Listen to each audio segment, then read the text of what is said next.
പിറ്റേ ദിവസം ഞായറാഴ്ചയായിരുന്നു. വെളുപ്പിനെ അമ്പലത്തിൽ നിന്ന് പോകണമെന്ന് പറഞ്ഞ് ചന്ദന നേരത്തെ എഴുന്നേറ്റ് കുടിച്ച് സെറ്റ് സാരി എടുത്ത് ചന്ദന ഒരുങ്ങി. ചെറുതായി അറിയാൻ തുടങ്ങിയിരുന്നു അവളുടെ വയർ. നീണ്ട മുടി കുളിപ്പിന്നി, കണ്ണിൽ കൺമഷി കടുപ്പിച്ചെഴുതി, പുരികക്കൊടികൾക്കിടയിൽ കുഞ്ഞു പൊട്ടും, നെറ്റിയിൽ സിന്ദൂരത്തിൻ്റെ ചുവപ്പും പടർത്തി ചന്ദന ആലോഷി കുളി കഴിഞ്ഞ് വരുമ്പോഴേക്കും ഒരുക്കം പൂർത്തിയായിരുന്നു. ചന്തു വിളിച്ചുകൊണ്ട് കണ്ണാടിക്ക് മുന്നിൽ നിൽക്കുന്ന അവളെ പിന്നിലൂടെ വന്ന് വയറിന് മീതെ കൂടി കൈ ചുറ്റിപ്പിടിച്ച തന്നിലേക്ക് അടുപ്പിച്ചു അവൻ. ഇച്ച അമ്പലത്തിലേക്കാണ് പോകുന്നത്, മാർഗേ, ശാസനയോട് പറഞ്ഞിട്ട് കുതിരി മാറാൻ ശ്രമിച്ചു അവൾ. എവിടേക്കായാലും നീ എൻ്റെ പെണ്ണല്ലേ, ദേവിക്കറിയാം എൻ്റെ അവസ്ഥ. ഒന്നുകൂടി അവളെ അടുപ്പിച്ച് പിടിച്ചുകൊണ്ട് പറഞ്ഞു അവൻ. തമാശകള, പള്ളിയിലേക്ക് പോകാനുള്ളതല്ലേ, പെട്ടെന്ന് പോയിട്ട് വരാം. ചന്ദന പറഞ്ഞപ്പോൾ അവളുടെ കവളിൽ ഒരുമ്മ കൊടുത്തുകൊണ്ട് മുണ്ടും ജുബായും എടുത്തു വെച്ചത് മാറാൻ തുടങ്ങിയ ആലോഷി. ഡ്രസ്സ് മാറി രണ്ടുപേരും ഇറങ്ങുമ്പോൾ ചാരി കുളി കഴിഞ്ഞ് വന്നിരുന്നു. ഈ ചൈനും അനിയത്തിയും കൂടി എല്ലാ ഞായറാഴ്ചയും പള്ളിയിൽ പോകുന്നതാണ്. ചന്ദനയുമായി ആദ്യം പോയി വരാമെന്നും പള്ളിയിലേക്ക് പോകാൻ ഒരുങ്ങിക്കൊള്ളാൻ ചാരുവിനോട് പറഞ്ഞ് ആലോഷിയും ചന്ദനയും ഇറങ്ങി. ബുള്ളറ്റിൽ വളരെ പതിയാണ് ചന്ദനയും കൊണ്ട് ആലോഷി പോയത്. ക്ഷേത്രത്തിന് പുറത്ത് ആൽമരത്തിന് ചുവട്ടിൽ വണ്ടി നിർത്തി. വണ്ടിയിൽ ചാരി നിന്നു ആലോഷി. ചന്ദന പോകുന്നത് നോക്കി നിന്നു. നടയിൽ തൊഴുത് കണ്ണുകൾ അടച്ചു നിന്നു ചന്ദന. ദേവിയുടെ മനസ്സറിഞ്ഞ് പ്രാർത്ഥിച്ചു. ആപത്തിലും തങ്ങളെ കൈവിടാതിരുന്നതിന് നന്ദി പറഞ്ഞു. തിരുമേനി കൊടുത്ത പ്രസാദം വാങ്ങി ചന്ദന നെറ്റിയിൽ ചാർത്തി അവൾ. നെറ്റിയിൽ പടർന്ന ചന്ദനത്തിൻ്റെ കുളിർമ മനസ്സിലും പടരുന്നത് അറിഞ്ഞു അവൾ. അത്യാവശ്യം വഴിപാടുകളെല്ലാം ചെയ്ത് തിരിച്ചിറങ്ങി വരുമ്പോഴും ആലോഷി അതേ നിൽപ്പ് തന്നെയായിരുന്നു. കാത്തിരുന്ന് മുഷിഞ്ഞോ? പുഞ്ചിരിച്ചുകൊണ്ട് അടുത്തേക്ക് നടന്നു വരുന്നവളെ കണ്ണ് ചിമ്മാതെ നോക്കി നിന്നു ആലോഷി. വിശേഷം മായത്തിൻ്റെ ആണോ എന്നറിയില്ല. ചന്ദനയ്ക്ക് പതിവിലും സൗന്ദര്യം കൂടിയിരിക്കുന്നു. ഇളം റോസ് കലർന്ന നിറം ഒന്നോടെ ഭംഗി വെച്ചിരിക്കുന്നു.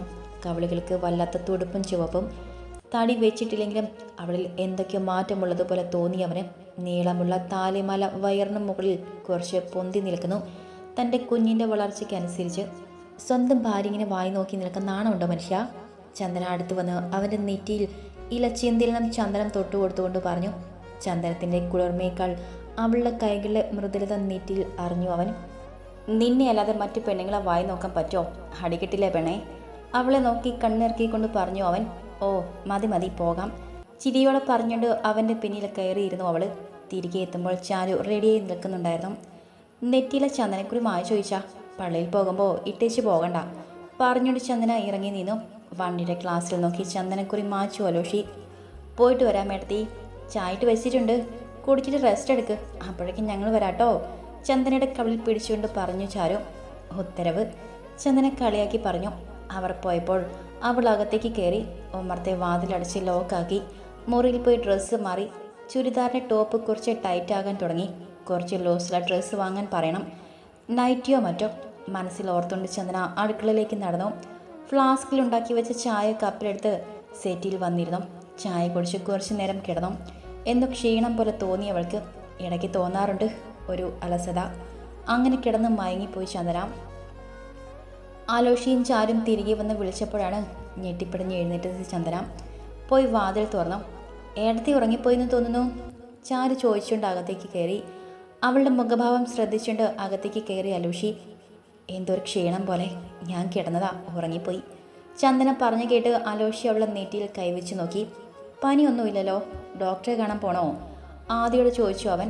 അതൊന്നും വേണ്ട, ബുധനാഴ്ച പോകാനുള്ളതല്ലേ, ഇപ്പം മാറി ചന്ദന ചിരിച്ചുകൊണ്ട് പറഞ്ഞു. അതൊന്നും പറഞ്ഞാൽ ശരിയാവില്ല, ഇന്ന് ഏട്ടത്തേക്ക് ഫുൾ റെസ്റ്റ്, പോയി കിടന്നോ, ഇന്നത്തെ ജോലികളെല്ലാം ഞാനും എൻ്റെ ഈച്ചും കൂടി ചെയ്യും പറഞ്ഞിട്ട് ചാരു ചന്ദനെ റൂമിൽ കൊണ്ടുപോയി കിടത്തി. അന്ന് അടുക്കള ജോലി മുഴുവനും ചാരുവും ആലോഷിയും കൂടിയായിരുന്നു. ഉച്ചയ്ക്ക് ഭക്ഷണം കഴിഞ്ഞിരിക്കുമ്പോഴാണ് പാലക്കാട് നിന്നും ചിറ്റയും പ്രിയയും ചിറ്റപ്പനും ബിജുവും കൂടി വന്നത്. അവരെ കണ്ടപ്പോൾ ചന്ദനയ്ക്ക് സന്തോഷമായി. ചിറ്റപ്പൻ പതിയെ നടക്കാനൊക്കെ തുടങ്ങിയിരുന്നു. ആലോഷി പറഞ്ഞ ഡോക്ടറെ കാണിച്ച് നല്ല മാറ്റം വന്നിരുന്നു ചിറ്റപ്പന്. അല്ല, ഒരു വാക്കുപോലും പറയാതെ ആലോഷി ചോദിച്ചു. ഏട്ടനൊരു സർപ്രൈസ് ആകട്ടെ എന്ന് കരുതി. അല്ലേച്ചാ? പ്രിയ കയ്യിൽ കൊണ്ടുവന്ന കവറുകൾ ചന്ദനയുടെ കയ്യിൽ കൊടുത്തുകൊണ്ട് പറഞ്ഞു. മോളെ, നിനക്ക് വിശേഷമുണ്ടെന്ന് അറിഞ്ഞപ്പോൾ തന്നെ നിന്നെ കാണണമെന്ന് പറഞ്ഞിരുന്നതാണ് നിന്റെ ചിറ്റപ്പൻ. ഒന്നുകൂടി നടക്കാറായിട്ട് പോയാൽ മതി എന്ന് പറഞ്ഞ് ഇത്രയും ദിവസം ഇരുത്തി ഞങ്ങൾ. ചന്ദനയുടെ വരിൽ പതിയെന്ന് തലോടിക്കൊണ്ട് പറഞ്ഞു ചിറ്റപ്പ, നമ്മുടെ പ്രാർത്ഥന ഭഗവാൻ കേട്ടു ചന്ദന ചിറ്റപ്പൻ്റെ കയ്യിൽ പിടിച്ചുകൊണ്ട് പറഞ്ഞു. അതാ മോളെ, ആലോഷി മോൻ പറഞ്ഞുകൊണ്ടാണ് ആ ഡോക്ടറെ പോയി കണ്ടത്. എല്ലാം മോൻ തന്നെയാണ് ചെയ്തത്. എൻ്റെ കാണപ്പെട്ട ദൈവം ഇപ്പോൾ മോനാണ്. നിറമിഴികളോടെ ചിറ്റപ്പൻ പറഞ്ഞപ്പോൾ ആലോഷി ചിറ്റപ്പനെ ചേർത്ത് പിടിച്ചുകൊണ്ട് പറഞ്ഞു, ഞാനൊരു നിമിത്തമായെന്ന് മാത്രം. എന്തായാലും നടക്കാൻ കഴിഞ്ഞല്ലോ. അന്നത്തെ ദിവസം എല്ലാവരും കൂടി ആഘോഷിച്ചു. പിറ്റേ ദിവസം ബ്രേക്ക്ഫാസ്റ്റ് കഴിഞ്ഞ് അവർ പോകാനൊരുങ്ങി. 2 ദിവസം കൂടി കഴിഞ്ഞ് പോകാൻ ചിറ്റയെ. ചന്ദന പിന്നെയും പറഞ്ഞുകൊണ്ടിരുന്നു. ഇനി നിന്റെ പ്രസവ സമയത്ത് വരാം മോളെ. കുഞ്ഞു വന്നാൽ നിന്റെ പ്രസവരക്ഷ നോക്കാൻ ചിറ്റ വരാൻ കേട്ടോ. ആലോഷി വിളിച്ചു പറഞ്ഞ് ടാക്സി വന്നിരുന്നു. വിച്ചുവിനോട് എറണാകുളത്തെ അന്ന് ചെയ്യേണ്ട ജോലികൾ പറഞ്ഞു കൊടുത്തു അവൻ. വ്യാഴാഴ്ച വരാമെന്നും പറഞ്ഞ് ആലോഷി. അവർ പോകുന്നു നോക്കി നിന്നു എല്ലാവരും. ബാങ്കിലൊന്ന് പോയിട്ട് വരാം എന്നും പറഞ്ഞ് ആലോഷി ഇറങ്ങി. ബാങ്കിൽ ചെന്ന് മാനേജറെ കണ്ടു ആലോഷി. വരൂ ആലോഷി. ആലോഷി കൈ കൊടുത്തുകൊണ്ടിരുന്നു. ഞാനൊന്ന് കാണാനിരിക്കുകയായിരുന്നു. നെല്ലിക്കാടൻ സ്പൈസസ് ഓടി വിഡ്രോ ചെയ്യാൻ എന്താ വേണ്ടതെന്ന് ചോദിച്ചു വന്നിരുന്നു വല്യപ്പച്ചൻ. ഇപ്പോൾ ഡെപ്പോസിറ്റ് ഒന്നുമില്ല. കമ്പനി അക്കൗണ്ടിൽ എന്ത് ചെയ്യണം? മാനേജർ ചോദിച്ചു. ഇപ്പോൾ എനിക്കറിയില്ല അവിടെ എന്താ നടക്കുന്നതെന്ന്. അതുകൊണ്ട് ബാങ്കിൻ്റെ ഭാഗത്തുനിന്നും എന്തെങ്കിലും സഹായം ചെയ്തു കൊടുക്കാൻ കഴിയുമെങ്കിൽ ചെയ്യണം. ആലോഷി എന്ന് ആലോചിച്ചുകൊണ്ട് പറഞ്ഞു. താൻ ഓരോ ചുവട് മുന്നോട്ട് വയ്ക്കുമ്പോൾ തൻ്റെ കൂടപ്പുറപ്പുകൾ ഓരോ ചുവട് പിന്നോട്ട് വയ്ക്കുന്നത് വേദനയോട് ഓർത്തു അവൻ. ആലോഷി, ബിസിനസ് എല്ലാം നല്ല രീതിയിൽ പോകുന്നുണ്ട് അല്ലേ? മാനേജർ ചോദ്യം അവൻ്റെ ചിന്തയുണർത്തി. ഒരുവിധം പിടിച്ചു നിൽക്കാനായി. ഞാൻ വന്നത് കുറച്ച് ക്യാഷ് വിഡ്രോ ചെയ്യാനാണ്. ആലോഷി പറഞ്ഞപ്പോൾ, വൈ നോട്ട്? അക്കൗണ്ടിൽ ക്യാഷ് വന്നിട്ടുണ്ട്. ആവശ്യമുള്ളത് എഴുതിയെടുത്തോളൂ. അപ്പം തന്നെ അക്കൗണ്ട് സെക്ഷനിലേക്ക് വിളിച്ചു പറഞ്ഞു അയാളോട് യാത്ര പറഞ്ഞിറങ്ങി അവൻ. ക്യാഷ് എടുത്ത് നേരെ പോയത് ചന്ദനയുടെ സ്വർണം പണയം വെച്ച സ്ഥാപനത്തിലേക്കായിരുന്നു. ബാങ്കിൽ നിന്നും തുകയെ എടുക്കുന്നത് ആദ്യം ഉപയോഗിക്കുന്നത് ചന്ദനയുടെ സ്വർണം തിരികെ എടുക്കാനാണ് ആദ്യം മനസ്സിൽ ഉറപ്പിച്ചിരുന്നു അവൻ. ഇടപാടുകളെല്ലാം തീർത്ത് പണയം സ്വർണം കയ്യിലേറ്റ് വാങ്ങുമ്പോൾ അവൻ്റെ മനസ്സ് നിറഞ്ഞിരുന്നു. തൻ്റെ കയ്യിലേക്ക് ആദ്യം വന്ന സമ്പാദ്യം ചന്ദന അറിഞ്ഞു തന്നത് വിജയത്തിലേക്കുള്ള ആദ്യത്തെ ചവിട്ടുപടി. ചന്ദനയുടെ ഗോൾഡ് എടുത്ത ശേഷം തിരികെ വീട്ടിലേക്ക് തിരിച്ചു ആലോഷി. വീട്ടിലെത്തുമ്പോൾ ചാരു അത്യാവശ്യമായി കോച്ചിങ് സെൻറ്ററിലേക്ക് പോയിട്ടുണ്ടായിരുന്നു. 1 മാസം കൂടി കഴിഞ്ഞാൽ ക്ലാസ് തുടങ്ങും. ഹോസ്റ്റലിൽ നിർത്തി പഠിപ്പിക്കുന്ന കാര്യം ആലോഷി സംസാരിച്ചിരുന്നു. അതിൻ്റെ എന്തോ ഫോം വാങ്ങാൻ വേണ്ടി പോയതാണ് ചാരു. ബുള്ളറ്റ് വന്ന് നിന്നതും കമ്പനിയിലായിരുന്ന ചന്ദന മുൻവശത്തേക്ക് വന്നു. ചിരിച്ചുണ്ടിറങ്ങി വരുന്ന ആലോഷിയെ കണ്ടപ്പോൾ പതിവില്ലാത്ത സന്തോഷമുള്ളതുപോലെ തോന്നി ചന്ദനയ്ക്ക്. ഇച്ചാ, നല്ല സന്തോഷത്തിലാണല്ലോ. പുതിയ ഓർഡർ വല്ലതും കിട്ടിയോ? ചന്ദന വരാന്തയിലേക്ക് ഇറങ്ങിക്കൊണ്ട് ചോദിച്ചു. അതെന്നാ നീ അങ്ങനെ ചോദിച്ചത്? എൻ്റെ മുഖത്ത് സന്തോഷം ഓർഡർ കിട്ടിയാൽ മാത്രമേ ഉണ്ടാവത്തുള്ളൂ. ചന്ദനയുടെ നെറ്റിയിൽ നെറ്റി മുട്ടിച്ചുകൊണ്ട് ചോദിച്ചു ആലോഷി. അതല്ല, പതിവില്ലാത്ത സന്തോഷം കണ്ടതുകൊണ്ട് ചോദിച്ചതാ. അകത്തേക്ക് കയറി ഇരുവരും. ചന്ദന, നീ ഇപ്പോഴൊന്നും പ്രതീക്ഷിക്കാത്ത ഒരു സാധനം നിന്റെ കയ്യിലേക്ക് തരാൻ പോവുകയാണ് ഞാൻ. ഒന്ന് കണ്ണടച്ചു പിടിച്ച് നിൽക്ക്. ചന്ദനയെ തൻ്റെ മുന്നിലേക്ക് നിർത്തിക്കൊണ്ട് പറഞ്ഞു അവൻ. എന്താ അങ്ങനെ ഒരു സാധനം? ചന്ദന സംശയത്തോടെ ചോദിച്ചു. അടച്ചു പിടിക്കേ, പറയാം. ആലോഷി നിർബന്ധിച്ച് പറഞ്ഞപ്പോൾ ചന്ദന കണ്ണുകൾ അടച്ചു നിന്നു. അവളുടെ ഇരു കൈകളും നീട്ടിപ്പിടിച്ച് പോക്കറ്റിൽ നിന്നും സ്വർണ്ണമെടുത്ത് അവളുടെ കൈകളിലേക്ക് വെച്ച് അടച്ചുകൊണ്ട് നെറുകിൽ ചുംബിച്ചു. അവൻ്റെ ആദരത്തിൻ്റെ തണുപ്പ് പടർത്തിയ കുടലിൽ ചന്ദനയൊന്ന് വിറച്ചു. അവളുടെ കവിളിൽ നാണത്തിൻ ചുവപ്പ് പടരുന്നത് അറിഞ്ഞു അവൻ. ഇനി കണ്ണു തുറന്ന് നോക്ക്. ചന്ദന കണ്ണുകൾ തുറന്ന് അടച്ചു പിടിച്ച കൈകളിലേക്ക് നോക്കി. അവളുടെ മുഖം സന്തോഷം കൊണ്ട് വിടരുന്നത് സംതൃപ്തിയോടെ നോക്കി കണ്ടു ആലോഷി. ആദ്യം കിട്ടിയ ലാഭത്തിൽ നിന്നും നിന്റെ സ്വർണം എടുക്കണമെന്ന് എൻ്റെ ഏറ്റവും വലിയ ആഗ്രഹമായിരുന്നു. ഇതിൽ നിന്റെ അമ്മയുടെ പ്രാർത്ഥനയും സ്നേഹമുണ്ട്. അതുകൊണ്ടാണ് ഇത്രയും വേഗത്തിലെടുക്കാൻ കഴിഞ്ഞത്. കൂടെയില്ലെങ്കിലും അവരുടെ എല്ലാം അനുഗ്രഹം നിനക്കുമുണ്ട്. ആലോഷി പറഞ്ഞു കേട്ടപ്പോൾ കണ്ണുകൾ നിറഞ്ഞു ചന്ദനയുടെ. അതേ ജ, അച്ഛനെയും അമ്മയുടെയും അദൃശ്യമായ കരങ്ങൾ ഇപ്പോഴും നമ്മളെ പൊതിഞ്ഞു പിടിക്കുന്നുണ്ട്. അതുകൊണ്ടല്ലേ ജീവിതം തന്നെ കൈവിട്ടു പോയ എൻ്റെയും ചേച്ചിയുടെയും ജീവിതത്തിലേക്ക് ഈ ചൈൻ കടന്നു വന്നത്. ഈ ചൈൻ വന്നതിന് ശേഷമാണ് എൻ്റെ ജീവിതത്തിലും ചേച്ചിയുടെ ജീവിതത്തിലും കാര്യമായി വ്യത്യാസങ്ങളുണ്ടായത്. അല്ലെങ്കിൽ ഞാനിപ്പോൾ ജീവനോടെ തന്നെ ഉണ്ടാകുമായിരുന്നില്ല. ചന്ദന റെയിൽവേ ട്രാക്കിൽ നിന്നും ആലോഷി തൻ്റെ ജീവൻ രക്ഷിച്ച് കൺമുന്നിൽ കണ്ടതുപോലെ പറഞ്ഞു. ഇനി നീ പഴയതൊന്നും ഓർക്കണ്ട. നമ്മൾ ആടെ മുന്നിലും തല കുനിക്കാതെ ഇത്രയെങ്കിലും നേടിയല്ലോ, അത് തന്നെ വലിയ കാര്യം. കൂടുതൽ പ്രതീക്ഷകളും സ്വപ്നങ്ങളും ഒന്നുമില്ല എനിക്ക്. എന്നാലും നിൻ്റെയും എൻ്റെ കുഞ്ഞിനെയും ആരുടെയും മുന്നിൽ കൈ നീട്ടാതെ നല്ല നിലയിൽ തന്നെ ജീവിക്കണമെന്നത് എൻ്റെ സ്വപ്നമായിരുന്നു. എല്ലാത്തിനും എനിക്ക് ധൈര്യം തന്ന് കൂടെ നിൽക്കാൻ നീയുണ്ടെങ്കിൽ കച്ചിത്തുരുമ്പാണെങ്കിലും പിടിച്ചു കയറും ഈ ആലോഷി. ചന്ദനെ ഇറക്കെ പുണർന്നുകൊണ്ട് പറഞ്ഞു അവൻ. 2 പേരുടെയും മിഴികൾ സന്തോഷം കൊണ്ട് നിറഞ്ഞിരുന്നു. അല്ല, ചാരു വന്നില്ല ഇതുവരെ? ചുറ്റും നോക്കിക്കൊണ്ട് ചോദിച്ചു അവൻ. ഇല്ല, ഈ ചയം വരുന്നതിന് തൊട്ട് മുൻപാണ് പോയത്. വരാറാകുന്നതേയുള്ളൂ. നെല്ലിക്കാട്ടിലേക്ക് ഒന്ന് പോകുമെന്ന് പറഞ്ഞിരുന്നു. അവൾ വീണ്ടും പഠിക്കാൻ പോകുന്ന വിവരം അവിടെ അറിയിക്കാൻ. അവൾ പഠിക്കുന്നതിന് നിരുത്സാഹപ്പെടുത്തിയവരല്ലേ അവിടെയുള്ളവർ. താൻ വീണ്ടും പഠിക്കാൻ പോകുന്നു എന്ന വിവരം അറിയിക്കണം എന്ന് പറഞ്ഞു. പിന്നെ ഞാൻ വേണ്ടെന്നും പറഞ്ഞില്ല. എല്ലാവർക്കും അവളെ കാണണമെന്നുണ്ടാകില്ലേ, പോയി കണ്ടേച്ചും വരട്ടെ. ചന്ദന പറഞ്ഞിട്ട് അകത്തേക്ക് നടന്നു. അലമാരയിൽ ഭദ്രമായി സ്വർണം എടുത്തു വെച്ചു. ആലോഷി നേരെ കമ്പനിയിലേക്ക് പോയി. പാക്കിങ്ങിനെ കുറിച്ച് അധികം ഉണ്ടായിരുന്നു. വണ്ടി വരുമ്പോഴേക്കും എല്ലാം റെഡിയാക്കി വെക്കണം. ചന്ദനയും അവിടേക്ക് ചെന്നു.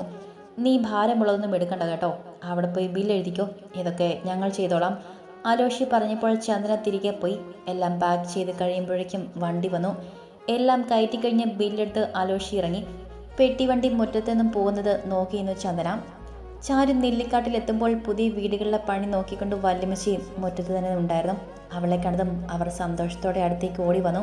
മോളെ, ഇപ്പോഴെങ്കിലും നിനക്കൊന്ന് വരാൻ തോന്നിയല്ലോ, ചാരുമോളുടെ കയ്യിൽ പിടിച്ചുകൊണ്ട് ചോദിച്ചവർ. അവൾക്കും എന്തെന്നില്ലാത്ത സങ്കടം വന്നു. ആ വീട്ടിൽ ഏറ്റവും അധികം അവൾ സ്നേഹിച്ചിരുന്നത് ആലോഷി കഴിഞ്ഞാൽ വല്യമ്മച്ചിയാണ്. തന്നെ അമ്മ പ്രസവിച്ചെന്നേയുള്ളൂ. വല്യമ്മച്ചിയുടെ കൈകളിലായിരുന്നു തൻ്റെ വളർച്ച. അവളും അവരെ കെട്ടിപ്പിടിച്ചു. നിനക്ക് അവിടെ സുഖമാണെന്നറിയാം. കാരണം എൻ്റെ അല്ലു എത്ര ബുദ്ധിമുട്ടിയാണെങ്കിലും നിനക്കൊരു കുറവും വരുത്തില്ലെന്ന് മറ്റാരെക്കാളും നന്നായി എനിക്കറിയാം. വല്യമ്മച്ചി അവളുടെ പുറത്ത് തലോടിക്കൊണ്ട് പറഞ്ഞു. അതെ അമ്മച്ചി, എൻ്റെ ഇച്ചു പണ്ടത്തെ പോലെ ഒരു കുറവുമില്ലാതെ തന്നെയാണ് എന്നെ നോക്കുന്നത്. ഇച്ചു എന്നെ സ്നേഹിച്ചതുപോലെ ഇവിടെ മറ്റാരും എന്നെ സ്നേഹിച്ചിട്ടില്ല. പപ്പയും അമ്മയും പോലും. മനസ്സറിഞ്ഞുകൊണ്ട് തന്നെയാണ് ചാരു അത് പറഞ്ഞത്. അപ്പോഴേക്കും അകത്തുനിന്നും ലിസിയും സൂസിയും ലില്ലിയും ഇറങ്ങി വന്നിരുന്നു. മോളെ വിളിച്ചുകൊണ്ട് ലിസി ഓടി വന്നു. എന്നാലും ഞങ്ങളൊക്കെ വിട്ടിട്ട് നിനക്ക് അവിടെ പോയി നിൽക്കാൻ തോന്നിയല്ലോ. ലിസി പരിഭവങ്ങളുടെ പാണ്ടക്കെട്ട് അഴിക്കാൻ തുടങ്ങി. വേറെ എവിടേക്കും അല്ലല്ലോ, എൻ്റെ ഇച്ചുവിൻ്റെ അടുത്തേക്കല്ലേ ഞാൻ പോയത്. പിന്നെ ലില്ലി ഏട്ടത്തി അവിടെ വന്ന് എല്ലാം പറഞ്ഞപ്പോൾ എനിക്ക് ശരിക്കും പറഞ്ഞാൽ സങ്കടം തോന്നി. ഏട്ടത്തി കാരണം ഞാൻ ഇവിടുന്ന് പോയെന്ന് കുറ്റപ്പെടുത്തൽ ഇനിയും പാവത്തിനെ വേദനിപ്പിക്കും. അതുകൊണ്ടാണ് ഒന്ന് വന്നിട്ട് പോകാമെന്ന് തോന്നിയത്. ചാരു എല്ലാവരെയും നോക്കിക്കൊണ്ട് പറഞ്ഞു. മോള് വാ, വിശേഷങ്ങളെല്ലാം ചോദിക്കട്ടെ. സൂസിയും അവളുടെ കയ്യിൽ പിടിച്ചുകൊണ്ട് പറഞ്ഞു. ചാരു പറഞ്ഞത് കേട്ടപ്പോൾ ലില്ലിയുടെ മനസ്സ് നിറഞ്ഞു. അകത്തുനിന്നും പത്മാവതിയും ഇറങ്ങി വന്നിരുന്നു. ചാരു എല്ലാവരോടും നല്ല സ്നേഹത്തിലായിരുന്നു പെരുമാറിയത്. അതുകൊണ്ട് തന്നെ അവർക്കും അവളെ ഇഷ്ടമായിരുന്നു. ഒരു സുപ്രഭാതത്തിൽ മോൾ ഇറങ്ങിപ്പോയപ്പോൾ എല്ലാവരിലും അതൊരു വേദന തന്നെയായിരുന്നു. പപ്പേച്ചി എന്നും വിളിച്ചുകൊണ്ട് ചാരു അവരുടെ അടുത്തേക്ക് ചെന്നു. ചന്ദനേട്ടത്തിൻ്റെ വിളി കടം കൊണ്ടതാണ് കേട്ടോ. പത്മാവതിയുടെ കൈകളിൽ പിടിച്ചുകൊണ്ട് ചാരു പറഞ്ഞപ്പോൾ അവരുടെ കണ്ണും നിറഞ്ഞുപോയി. ചന്ദനയുടെ ഓർമ്മകളിൽ. മോളെ, ചന്ദനമോൾക്ക് എങ്ങനെയുണ്ട്? എവിടെ താമസം എന്നറിയാത്തത് കൊണ്ടാ പപ്പേച്ചി വരാത്തത്. എനിക്ക് ചന്ദനമോളെ ഇന്ന് കാണുന്നുണ്ട്. എവിടെ താമസിക്കുന്നേ? വീർപ്പ് മുട്ടലോട് ചോദിച്ചു പത്മാവതി. ചാരു ചന്ദനയുടെ വിശേഷങ്ങളും താമസിക്കുന്ന സ്ഥലവും പറഞ്ഞു കൊടുത്തു. ഒരു ദിവസം വരാം മോളെ, എനിക്ക് കാണണം ചന്ദനയെ. വാ മോളെ, അകത്തേക്ക് ഇരിക്കാം. വല്യമ്മച്ചി പറഞ്ഞിട്ട് ചാരുവിനെ അകത്തേക്ക് കൂട്ടിക്കൊണ്ടുപോയി. എല്ലാവരും മാറി മാറി ചന്ദനയുടെ വിശേഷങ്ങൾ ചോദിച്ചു. വല്യമ്മച്ചി വിളിച്ചു പറഞ്ഞതനുസരിച്ച് വല്യപ്പച്ചനും അജുവും ഓഫീസിൽ നിന്ന് വന്നു. ചാരുമോളെ കാണാൻ. എല്ലാവരോടും താൻ വീണ്ടും പഠിക്കാൻ പോകുന്ന വിവരം പറഞ്ഞു ചാരു. വിശ്വാസം വരാതെ അജു അവളെ നോക്കിക്കൊണ്ട് ചോദിച്ചു. നിന്നെ ഹോസ്റ്റലിൽ നിർത്തി പഠിപ്പിക്കാൻ ഒത്തിരി പൈസ ചിലവ് വരുമല്ലോ. ഇച്ചാൻ്റെ ഇപ്പോഴത്തെ അവസ്ഥയ്ക്ക് അതൊക്കെ പറ്റുമോ? അവൻ്റെ ചോദ്യം കേട്ടപ്പോൾ ചാരു ചിരിച്ചുകൊണ്ട് പറഞ്ഞു. അതിന് എൻ്റെ ഇച്ചുവിൻ്റെ പേര് അലോഷി എന്നാ, അല്ലാതെ അജു എന്നല്ല. അവളുടെ വാക്കുകളിലെ പുച്ഛം തിരിച്ചറിഞ്ഞു അജു. മറ്റൊന്നും ചോദിക്കാതെ അവൻ റൂമിലേക്ക് പോയി. പത്മാവതി കൊണ്ടുവന്ന ചായ വാങ്ങി ചാരു. ഞാനിവിടെ ഇപ്പോൾ വിരുന്നുകാരിയായി അല്ല ചേച്ചി? ചാരു ചിരിയോടെയാണ് ചോദിച്ചതെങ്കിലും അവളുടെ ചോദ്യം എല്ലാവരിലും വേദന നിറച്ചു. എന്താ മോളെ അങ്ങനെ പറയുന്നത്? നീയായിട്ട് ഇവിടെ നിന്നും ഇറങ്ങിപ്പോയതല്ലേ? നിന്റെ സാധനങ്ങൾ പോലും എടുക്കാതെ നിനക്ക് എപ്പോൾ വേണമെങ്കിലും ഇവിടെ വരാമായിരുന്നല്ലോ. ഇപ്പോൾ ലില്ലിയുമായുള്ള പ്രശ്നമെല്ലാം അവസാനിച്ചു. ഇനിയെങ്കിലും നിനക്കിവിടെ നിന്നൂടെ? വല്യമ്മച്ചി വേദനയോടെ അവളുടെ മുടിയിൽ തലോടിക്കൊണ്ട് ചോദിച്ചു. ഇവിടെ നിൽക്കാനൊന്നും വന്നതല്ല ഞാൻ. എത്ര കഷ്ടപ്പെട്ടായാലും ഞാനിനി എൻ്റെ ഇച്ചുവിൻ്റെ കൂടെ മാത്രമേ നിൽക്കൂ. കഷ്ടപ്പെട്ടറിഞ്ഞ് പഠിക്കണം എനിക്ക്, എന്നാലേ വിജയിക്കാൻ പറ്റൂ. ഓരോരുത്തരും മാറി മാറി ചന്ദനയുടെയും അലോഷിയുടെയും വിവരങ്ങൾ ചോദിച്ചോളോട്. എല്ലാവർക്കും മറുപടി കൊടുത്തു ചാരു. സമയം പോയതറിഞ്ഞില്ല അവൾ. ഫോൺ റിങ് ചെയ്തപ്പോഴാണ് അവൾ ബാഗിൽ നിന്നും ഫോൺ എടുത്ത് നോക്കിയത്. ഇച്ചു പറഞ്ഞുകൊണ്ട് ഫോൺ എടുത്തു അവൾ. മോളെ, സംസാരം കഴിഞ്ഞെങ്കിൽ വാ പോകാം, ഈച്ചാൻ പുറത്തുണ്ട്. ആലോഷിയുടെ സ്വരം കാതിൽ കേട്ടതും ചാടി എഴുന്നേറ്റ് ചാരു. ഈച്ചാൻ എന്നെ കാത്തു പുറത്ത് നിൽക്കുന്നുണ്ട്, ഞാൻ പോകട്ടെ. പെട്ടെന്ന് എഴുന്നേറ്റ് ബാഗ് എടുത്ത് ചാരു പോകാനിറങ്ങി. എല്ലാവരും സിറ്റൗട്ടിലേക്ക് വന്നു. അകലെ ഗേറ്റിന് പുറത്ത് തൻ്റെ ബുള്ളറ്റിൽ ചാരി നിൽക്കുന്ന ആലോഷി. അന്യനെ പോലെ നിൽക്കുന്ന അവനെ കണ്ടപ്പോൾ മനസ്സ് പിടഞ്ഞുപോയി വല്യമ്മച്ചിയുടെ. ചാരു ഓടി അവൻ്റെ അടുത്തേക്ക് എത്തുന്നതും എല്ലാവരെയും ഒന്ന് നോക്കിക്കൊണ്ട് ബുള്ളറ്റ് സ്റ്റാർട്ടാക്കി പോകുന്നതും എല്ലാവരും നോക്കി നിന്നു. ഇതേ സമയം തൃശ്ശൂരിൽ വക്കീൽ ഓഫീസിൽ ഇരിക്കുകയായിരുന്നു ടീജോ. തൻ്റെ സുഹൃത്തായ അഡ്വക്കേറ്റ് ശിവസുന്ദരത്തെ കാണാൻ. തിരക്കുള്ള വക്കീലാണ് ശിവസുന്ദരൻ. കോളേജിൽ തൻ്റെ ക്ലാസ്മേറ്റ് ആയിരുന്നു. സോറി ജോ, പറഞ്ഞ സമയത്ത് കോർട്ടിൽ നിന്നും ഇറങ്ങാൻ കഴിഞ്ഞില്ല. ഇന്ന് കേസിൻ്റെ വിധി വരുന്ന ദിവസമായിരുന്നു. കേസ് ജയിച്ചു. കക്ഷികളെ കണ്ട് സംസാരിച്ച് വരുമ്പോഴേക്കും സമയം ഒരുപാടായി. നീ വന്നിട്ട് അധിക സമയമായി അല്ലേ? പറഞ്ഞിട്ട് ജോയ്ക്ക് കൈ കൊടുത്തു ശിവസുന്ദരം. നീ ഇന്നലെ തിരക്കുള്ള ആളല്ലേ, കാത്തിരുന്ന് കാണേണ്ടത് എൻ്റെ ആവശ്യമാണല്ലോ. ജോ ചിരിച്ചുകൊണ്ട് പറഞ്ഞു. നമുക്ക് ഓഫീസ് റൂമിലേക്ക് ഇരിക്കാം. പറഞ്ഞുകൊണ്ട് ഓഫീസ് റൂം തുറന്ന് കയറി ശിവസുന്ദരം. പിന്നാലെ ജോയും. ഇരിക്ക്, എതിരെയുള്ള കസര ചൂണ്ടി പറഞ്ഞു ശിവസുന്ദരം. വന്നതിൻ്റെ ഉദ്ദേശം ഞാൻ വിളിച്ചപ്പോൾ പറഞ്ഞിരുന്നല്ലോ. ലീഗൽ ഫോർമാലിറ്റീസ് എന്തൊക്കെയാണ്, അതാണ് അറിയേണ്ടത്. ജോ മുഖവര കൂടാതെ സംസാരിച്ചു. നിന്റെ പരാതി ന്യായമാണ്. കാരണം നിന്റെ അമ്മയുടെ സ്വത്തിന് നീ അവകാശിയാണ്. പക്ഷേ അമ്മ വർഷങ്ങളായി അവിടെ നിന്നും പോകുന്നതാണ്. അവർക്ക് പലതും പറഞ്ഞൊഴിയാം.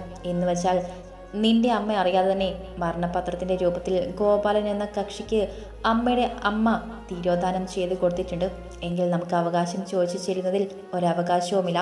അതല്ല, നിന്റെ അമ്മയുടെ സ്വത്ത് കൂടി അയാൾ കൈയടക്കി വെച്ചിരിക്കുകയാണെങ്കിൽ തീർച്ചയായും ലീഗലായി നമുക്ക് മുന്നോട്ട് പോകാം. അമ്മയുടെ അവകാശം നിനക്ക് കിട്ടുക തന്നെ ചെയ്യും. അയാൾക്ക് കൊടുത്തതിന് രേഖകൾ അയാളുടെ കൈവശമുണ്ടെങ്കിൽ ഹാജരാക്കാൻ പറയാം.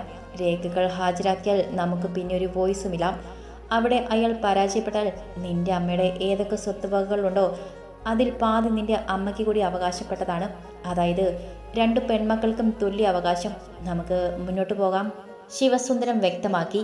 അങ്ങനെ ചെയ്തിട്ടുണ്ടോ എന്നറിയണമെങ്കിൽ വക്കീൽ നോട്ടീസിന് മറുപടി അയാൾ തന്നാലല്ലേ അറിയാൻ പറ്റൂ. സംശയം ചോദിച്ചു. അതെ, ആദ്യം നമുക്ക് നോട്ടീസ് അയക്കാം.